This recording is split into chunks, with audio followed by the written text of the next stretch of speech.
గౌరవనీయులైన సహచర మిత్రులందరికీ ఒక మనవి.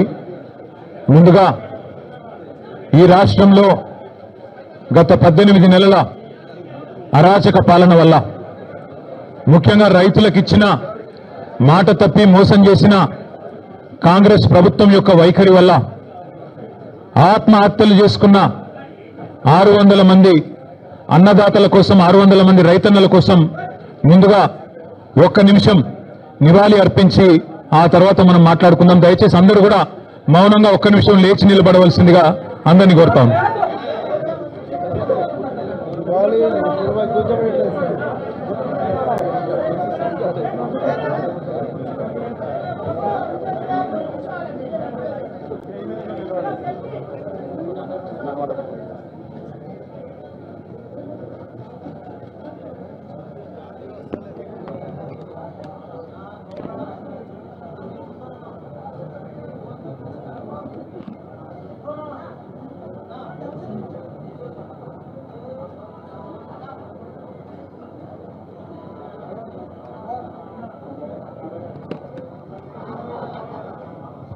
జై కిసాన్, జై కిసాన్, జై తెలంగాణ.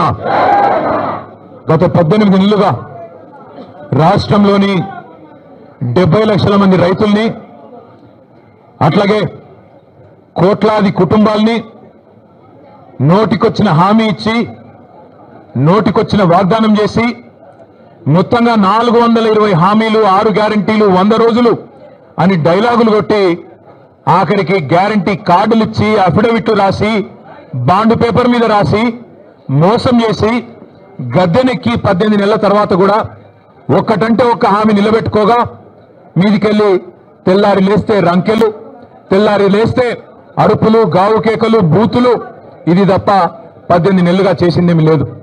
కానీ బేసిక్ నాలెడ్జ్ లేని ముఖ్యమంత్రి, బేసిక్ నాలెడ్జ్ లేని ముఖ్యమంత్రి అని తెలిసినా ముఖ్యమంత్రి ముచ్చటపడుతుంది కదా, దమ్ముంటే రండి చర్చకు అని ఖార్గే సాబ్ సాక్షిగా సవాల్ విసిరింది కదా.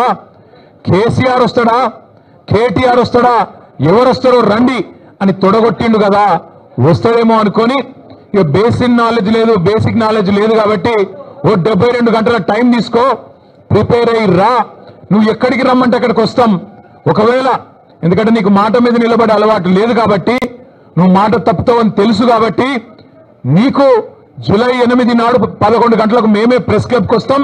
ప్రెస్ మిత్రుల సాక్షిగా ఒక న్యూట్రల్ వెన్యూ మీద రాష్ట్రంలో మీడియా సాక్షిగా, రాష్ట్ర ప్రజల సాక్షిగా ఎవరేం చేసిండ్రో, రాష్ట్ర రైతాంగానికి, రాష్ట్రంలోని యువతకు 10 ఏళ్ల కేసీఆర్ ప్రభుత్వం ఏం చేసిందో, 18 నెలల నీ ప్రభుత్వం ఏం చేసిందో తేల్చుకుందాం రమ్మని ముఖ్యమంత్రి గారు సవాల్ విసిరితే స్వీకరించి నేను వస్తా అని చెప్పిన. వస్తాడేమో అనుకున్న ముఖ్యమంత్రి, పోనీ ముఖ్యమంత్రి రాకపోతే ఆయన తరపున ఒక బాధ్యత గల్ల ఉప ముఖ్యమంత్రినో, ఒక వ్యవసాయ మంత్రినో, లేదా మరొక మంత్రినో పంపుతారేమో అనుకున్నా. కానీ ఇవాళ తేలిపోయింది, రేవంత్ రెడ్డికి రచ్చ చేయడం వచ్చు తప్ప చర్చ చేయడం రాదు అనేది మాత్రం ఖారాఖండిగా తేలిపోయింది. రేవంత్ రెడ్డికి బూతులు మాట్లాడడం వస్తుంది తప్ప రైతుల గురించి మాట్లాడడం మాత్రం రాదు అనేది స్పష్టంగా తేలిపోయింది. ఇవాళ బేసిక్ నాలెడ్జ్ లేని ముఖ్యమంత్రి, ఆయన ఇరిగేషన్ అధికారుల సమావేశంలో తాను ముఖ్యమంత్రి అనేది కూడా మర్చిపోయి ఏ ప్రాజెక్టు ఏ నదీ బేసిన్ లో ఉంది అని ఒక చిన్నపిల్లగాడు అడిగినట్టు అడుగుతుంటే, ఈయననా మన ముఖ్యమంత్రి అని చెప్పి, ఈయననా మనకు న్యాయం చేసేదని చెప్పి రాష్ట్రంలోని రైతులు ఇవాళ బాధపడే పరిస్థితి. వాస్తవం ఒకటి మాత్రం, నీళ్లు, నిధులు, నియామకాలు, ఇది ఆనాడు కేసీఆర్ గారు, తెలంగాణ ఉద్యమకారులు జయశంకర్ గారు, ఇంకా తెలంగాణ బిడ్డలు ఆనాడు తెలంగాణ ఉద్యమానికి ఇచ్చిన శీర్షిక నీళ్లు, నిధులు, నియామకాలు. ఇవాళ రేవంత్ రెడ్డి గారు కూడా అదే పాటిస్తున్నారు. నీళ్లు, నిధులు, నియామకాలు. నీళ్లేమో ఆయన గురువు గారు చంద్రబాబు గారికి కృష్ణా నీళ్లను, గోదావరి నీళ్లను తెలంగాణ రైతులకు సున్నం పెడుతూ, తెలంగాణ రైతుకు మోసం చేస్తూ, అక్కడ కింద గోదావరిలో బనకచెర్ల కడుతుంటే దానికి పచ్చజెండా ఊపుతాడు. కింద శ్రీశైలం నుంచి కృష్ణా నీళ్లు అటు పోతిరెడ్డిపాడు నుంచి తోలుకొని పోతుంటే దానికి కూడా కళ్ళు మూసుకొని చంద్రబాబు గారు చెప్పినట్టు కోవట్టు పాలన ఇవాళ నడుస్తా ఉన్నది రాష్ట్రంలో. నీళ్లేమో ఆంధ్రాకు పోతున్నాయి, నిధులేమో ఢిల్లీకి పోతున్నాయి. ఈ నియామకాలు ఆయన తొత్తులు కొంతమందికి ఇచ్చుకొని వాళ్ళనే చూసుకొని మురిసిపోతా ఉన్నాడు. నేను అడిగిన ఒక కాంగ్రెస్ నాయకుడు ఫోన్ చేసిండు, ఎందుకన్నా ఇదంతా అని. నేను అడిగినా, మరి మీ ముఖ్యమంత్రి పిలిచిండు కదా, ఎక్కడ పోయిండు అన్న ఢిల్లీకి పోయిండు అన్నాడు. ఎందుకు పోయిండు, ఏమిటి పోయిండు అని నేనన్నా. ఎరువుల బస్తాల కోసం పోయిండు అన్నాడు. ఎరువుల బస్తాల కోసం పోయిండట. ఎట్లుందంటే ఇది వెనకటికెవడో తాటి చెట్టు ఎక్కిండట. ఎందుకు ఎక్కినవా తాటి చెట్టు అంటే దూడకు గడ్డి కోసం ఎక్కిన అన్నాడట. రేవంత్ రెడ్డి ఎరువుల బస్తాల కోసం పోయినట్టు ఎవరు నమ్ముతారా రాష్ట్రంలో? రేవంత్ రెడ్డి ఏ బస్తాలు తీసుకొని పోయిండో ఢిల్లీకి అందరికీ తెలుసు. రేవంత్ రెడ్డి వాళ్ళ ఢిల్లీ బాసులకు, కేంద్రంలో ఉండే పెద్దలకు ఏ బస్తాలు మోస్తాడో, ఏ బస్తాలు మోసి ఇవాళ ఆ పదవి కాపాడుకుంటున్నాడో రాష్ట్రంలో చిన్నపిల్లలకు కూడా తెలుసు. మనోళ్ళు సోషల్ మీడియాలో మా తమ్ముళ్ళు చెల్లెళ్ళు మంచిగా ముద్దు పేరు పెట్టిండ్రు. పే సీఎం అంటే పేమెంట్ కోటాలో తెచ్చుకున్న సీఎం పదవిని ఎప్పటికప్పుడు పేమెంట్లు ఇచ్చుకుంటూ కాపాడుకునే బాపత్ తప్ప నీకు రాష్ట్రంలో రైతుల మీద ప్రేమ లేదు, రాష్ట్రంలో గిరిజనుల మీద ప్రేమ లేదు, దళితుల మీద ప్రేమ లేదు, 42% రిజర్వేషన్ ఇస్తానని నువ్వు మోసం చేసిన బలహీన వర్గాల బిడ్డల మీద ప్రేమ లేదు, 2500 రూపాయలు ఇస్తానని నువ్వు మోసం చేసిన ఆడబిడ్డల మీద కనీస గౌరవం లేదు. ఇట్లా చెప్పుకుంటూ పోతే ఒక్కటంటే ఒక్క విషయంలో కూడా ఈ ముఖ్యమంత్రి గారు ఇప్పటివరకు సఫలం కాలేదు. ఆయన వచ్చినా రాకపోయినా నేను మొత్తం లెక్క తీసుకొని వచ్చిన రాష్ట్రంలో మొన్న వేసిన రైతు బంధు అయిపోయింది మొత్తం వేసేసినామని చెప్పిన రైతు బంధు దానిలో డొల్లతనం కూడా ఆయనకు చెప్దామని వచ్చిన. స్వయంగా రేవంత్ రెడ్డి నియోజకవర్గం కొడంగల్లో, స్వయంగా ముఖ్యమంత్రి ప్రాతినిధ్యం వహిస్తున్న కొడంగల్ నియోజకవర్గంలో ఇగో రైతు బంధు రాని రైతుల సంఖ్య, మొన్న వేసిన రైతు బంధు 670 మంది రైతుల పేర్లు, వివరాలు, అడ్రస్లు, ఫోన్ నంబర్లతో సహా తీసుకొని మరీ వచ్చిన. అట్లే రాష్ట్రంలో రుణమాఫీ కాని రైతుల జాబితా లక్షల సంఖ్యలో ఉన్నవారు, వారందరి జాబితా కూడా తీసుకొని వచ్చినాం. అట్లాగే ఈ రాష్ట్రంలో ఈ ప్రభుత్వం వచ్చిన తర్వాత, రేవంత్ రెడ్డి గారి ప్రభుత్వం వచ్చిన తర్వాత మరణించిన, మరణాలకు పాల్పడ్డ 600 మంది రైతుల లిస్టుతో సహా తీసుకొని వచ్చినాం. అట్లాగే ఈ రాష్ట్రంలో బోనస్ రాక పంటలు అమ్ముకునే దిక్కులేక, ప్రభుత్వం కొనక మిల్లర్లకు అమ్ముకొని నష్టపోయిన రైతుల జాబితా కూడా మీరు ఏమంటే ఇవ్వడానికి సిద్ధంగా ఉన్నాం. ఇవాళ రాష్ట్రంలో ఎరువుల కొరత రైతులను సతమతం చేస్తున్నది. ఒక ఆధార్ కార్డు మీద ఒకటే ఎరువు బస్తా, ఒకటే యూరియా బస్తా ఇస్తామంటే ఇలా రైతులు మళ్ళా లైన్లు కట్టి చెప్పులు క్యూలో పెట్టి ఎదురు చూస్తా ఉన్నారు ఫర్టిలైజర్ దుకాణాల ముంగట. రేవంత్ రెడ్డి అధికారంలోకి వచ్చే ముందు ఒక పాటను తయారు చేసి దేశం మీదకి వదిలిను. మళ్ళీ ఆనాటి రోజులు తీసుకొస్తామని చెప్పాను. నిజంగానే ఆనాటి రోజులు తెచ్చిండ్రు. ఆనాటి రోజులు కరెంటు కోతల రోజులు, మళ్ళీ ట్రాన్స్ఫార్మర్ల పేలిపోయే రోజులు, ఆనాటి రోజులు ఎరువుల కోసం, విత్తనాల కోసం లైన్లలో నిలబడే రోజులు మళ్ళీ కాంగ్రెస్ ప్రభుత్వం తీసుకొని వచ్చింది. ఇందిరమ్మ రాజ్యం అంటే సంక్షేమ రాజ్యం వస్తుందేమో అనుకున్నారు ప్రజలు. కానీ ఇందిరమ్మ రాజ్యం అంటే అక్రమ కేసులు, ఇందిరమ్మ రాజ్యం అంటే అణిచివేతలు, ఇందిరమ్మ రాజ్యం అంటే నిర్బంధాలు, ఆనాడు 50 ఏళ్ల కింద విధించిన ఎమర్జెన్సీని మళ్ళీ తలపించే విధంగా ఇందిరమ్మ రాజ్యం అంటేనే భయమయ్యేటట్టు ఇలా మళ్ళొక్కసారి పేదల మీద, గిరిజనుల మీద, దళితుల మీద దాడులు చేస్తూ చివరికి సోషల్ మీడియాలో ఒక పోస్ట్ పెడితే, రీట్వీట్ పెడితే నల్లబాలు అనే ఒక బలహీన వర్గాల తమ్ముడు శశిధర్ గౌడ్, పిల్లగాని పేరు, ఆయన తీసుకుపోయి ఇలా జైల్లో పెట్టిండ్రు. అందుకే ఇందిరమ్మ రాజ్యం అంటే ఏందో ప్రజలకు అర్థమైంది, ఆనాటి రోజులు అంటే ఏందో అర్థమైంది, మార్పు అంటే ఏందో అర్థమైంది, అన్ని విషయాలు అర్థమైనాయి. కాబట్టే కర్రుగాల్చి వాత పెట్టడానికి రేవంత్ రెడ్డి గారికి రాష్ట్ర ప్రజలు సిద్ధంగా ఉన్నారు.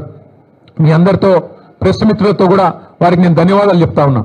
ప్రెస్ క్లబ్ మా శ్రీనివాస్ గౌడ్ సాబ్ ఫోన్ చేసి ఇట్లా చర్చ ఉన్నది, మరి మాకు అవకాశం ఇవ్వండి అంటే వెంటనే వారు అవకాశం ఇచ్చినందుకు వారికి కూడా ధన్యవాదాలు. ముఖ్యమంత్రి గారికి మర్యాదగా తువాలేసి దాని మీద రాసి నీకోసం ఇంతమంది పెద్దోళ్ళు నిలబడి, మాజీ హోంమంత్రి గారు, మాజీ అడిషనల్ డీజీపీ గారు, మాజీ మంత్రులు, మా రాజ్యసభ సభ్యులు, మా ఎమ్మెల్యేలు అందరూ నిలబడి నీకోసం కుర్చీ వేసి అర్ధగంట ఎదురు చూసినాం. నీకు నీ కుర్చీకి ఇచ్చే గౌరవం నీకు ఇచ్చినాం. కానీ ముఖ్యమంత్రి గారు, మీరు గౌరవాన్ని నిలుపుకునే పద్ధతిలో లేరు. మీరు, మీ మాటలు, మీ రోత చేష్టలు ఇవన్నీ తెలంగాణ సమాజం గమనిస్తా ఉంది. పెద్దలు కేసీఆర్ గారిని మీరు ఎట్లా ప్రతిరోజు దుర్భాషలాడుతున్నారో ప్రపంచం మొత్తం చూస్తా ఉంది. ఒకటి మాత్రం వాస్తవం, నువ్వు 4 రోజులు మోసాలు చేసి తప్పించుకోవచ్చు గాక, 4 రోజులు ఇట్లనే డైలాగులు కొట్టి తొడగొట్టి గతంలో తప్పించుకున్నట్టే తప్పించుకోవచ్చు గాక, ఆయన ముఖ్యమంత్రి గారికి సవాల్ చేసుడు పారిపోడు కొత్తేం కాదు. మీకు యాదికుండాలి 2018లో ఇదే సిపాయి డైలాగులు కొట్టిండు. కొడంగల్లో నేను ఓడిపోతే రాజకీయ సన్యాసం చేస్తా అన్నాడు. 2018లో ఓడిపోయిండు మా పట్నం నరేందర్ రెడ్డి గారి చేతిలో.